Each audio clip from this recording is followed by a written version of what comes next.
প্রাচীন মিশর ছিল গল্প আর রহস্যভরা একটি বিখ্যাত সভ্যতা। এটা ইতিহাসের অন্যতম শক্তিশালী সাম্রাজ্য যা আজও মানুষকে মুগ্ধ করে। তবে প্রাচীন মিশর কেবল গির্জা পিরামিডের জন্য বিখ্যাত নয়। এই ভিডিওতে আমরা প্রাচীন মিশরের এমন কিছু আবিষ্কার সম্পর্কে জানব যা এমনকি আর্কোলজিস্টদের হতবাক করে দিয়েছিল। 1851 সালে ফ্রেঞ্চ আর্কোলজিস্টরা আগস্ট মারাঠি আর তার টিম মিশরে প্রাচীন সহ সাকারে খননের কাজ করছিল। এই জায়গাটি গেট পিরামিড অফ গির্জা থেকে কিছুটা দূরে অবস্থিত। যখন মারাঠি আর তার টিম মরুভূমির বালি সরাতে ব্যস্ত ছিল, হঠাৎ তারা বালির নিচে আন্ডারগ্রাউন্ড একটি গোপন প্রবেশদ্বার দেখতে পায়। মারাঠি মনে করেছিল হয়তো সে প্রাচীনকালে কোনো গুপ্তধনের সন্ধান পেতে চলেছে, কিন্তু সে আর তার টিম কখনোই জানতো না যে এই আন্ডারগ্রাউন্ডের ভিতরে এমন কিছু জিনিসের অস্তিত্ব রয়েছে যা গোটা বিশ্বের গবেষকদের দৃষ্টি আকর্ষণ করবে। যখন মারাঠি আর তার টিম জিজ্ঞাসা মন নিয়ে আন্ডারগ্রাউন্ডের ভিতরে প্রবেশ করে, তারা সেখানে একটি লম্বা গলি দেখতে পায়।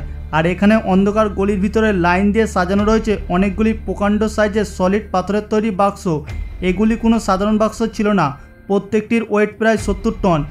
এই বাক্সগুলিকে হাইব্রিটির দ্বারা সজ্জিত করা হয়েছে আর এগুলিকে অনেক জটিলভাবে খোদাই করে বানানো হয়।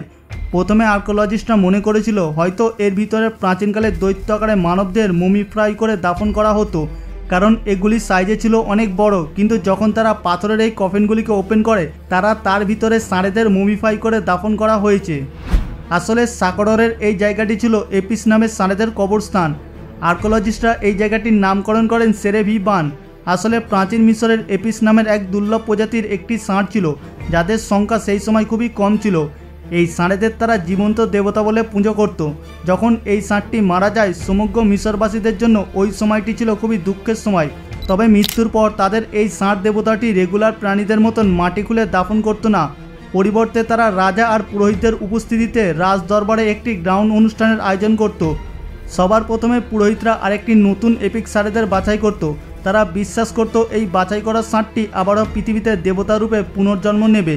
মৃত ষাঁড়টিকে পুরোহিতরা পরবর্তী জীবনের জন্য অনেক যত্নের সঙ্গে ক্লিন করত, তাকে মূল্যবান রত্ন দিয়ে সজ্জিত করত। এরপর তাকে মিশরের রাজাদের মুমিফাই করার মতন লেনিন কাপড় দিয়ে মুড়ে ফেলত। এরপর পরম শ্রদ্ধার সাথে পবিত্র মুমিফাই ষাঁড়টিকে সলিড পাথর তৈরি এই সাকারার বড় বড় কফিনগুলিতে দাফন করে দিত। কিন্তু তাদের এই পবিত্র ষাঁড়ের স্মৃতি মিশরীয় জনগণদের হৃদয়ে বেঁচে থাকত।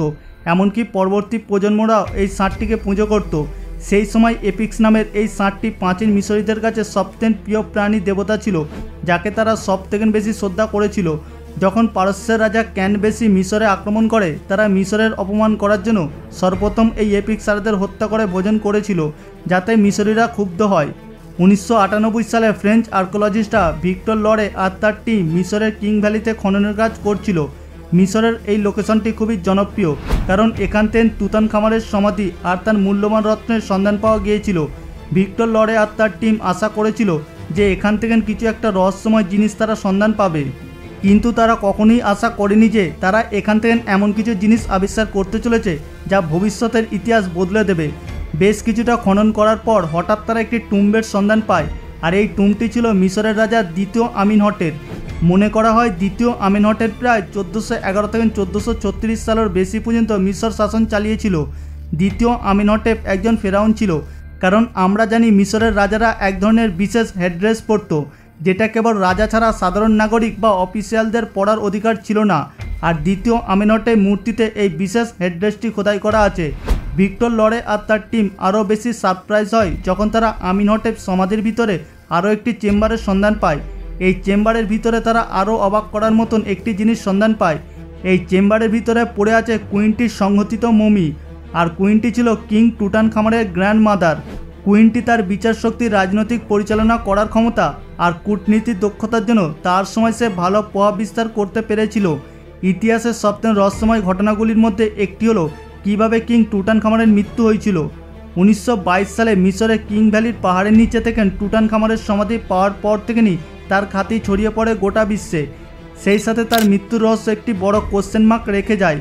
প্রফেসর আশরাফ সেলিম, একজন রেডিওলজিস্ট, কিং টুটানখামনের সম্পূর্ণ বডিটিকে স্ক্যান করে।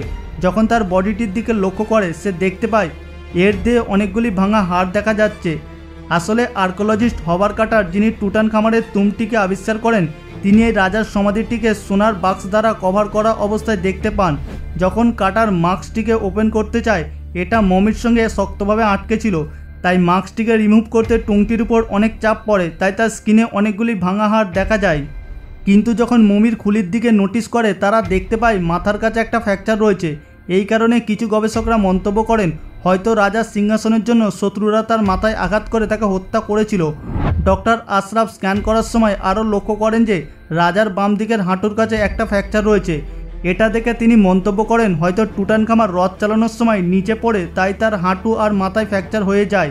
অন্য একটি থিওরিতে টুটানখামারের ডিএনএ অ্যানালাইজ করে জানা যায় সে ম্যালেরিয়া আক্রান্ত ছিল, তাই তাকে অন্যান্য অসুস্থতার প্রমাণ করে তুলেছিল, আর সে মাত্র 19 বছর বয়সে মারা যায়। প্রাচীন মিশরীয় শহর হ্যাব্রিস ছিল একটা সময় মিশরী রাজাদের ঘর। এরা হেক্সস নামে পরিচিত ছিল। যদিও হ্যাক্সস রাজারা সমগ্র মিশরের শাসন করেনি। 2012 সালে আর্কোলজিস্টরা হ্যাব্রিস খননের সময় এই হেক্সসদের একটি রাজপ্রাসাদ খুঁজে পায়।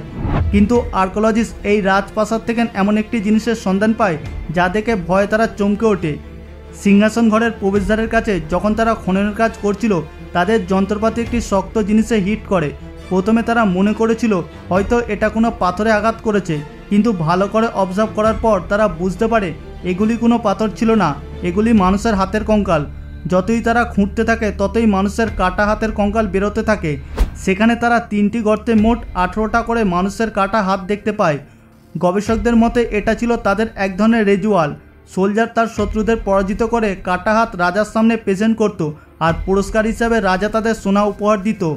প্রত্যেকটা গর্তে কাটা হাত হেক্সসদের একটা যুদ্ধের বিষয়কে বর্ণনা করে। ডক্টর ম্যান ফেডাক বেটাক, যিনি এই খননের ডাইরেক্টর ছিলেন, তার মতে শত্রুদের হাত কাটাটি ছিল সেই সময় হেক্সসদের কাছে একটি সংকেতী উদ্দেশ্য। এইভাবে তারা শত্রুদের ক্ষমতাকে পার্মানেন্টলি ছিনিয়ে নিত।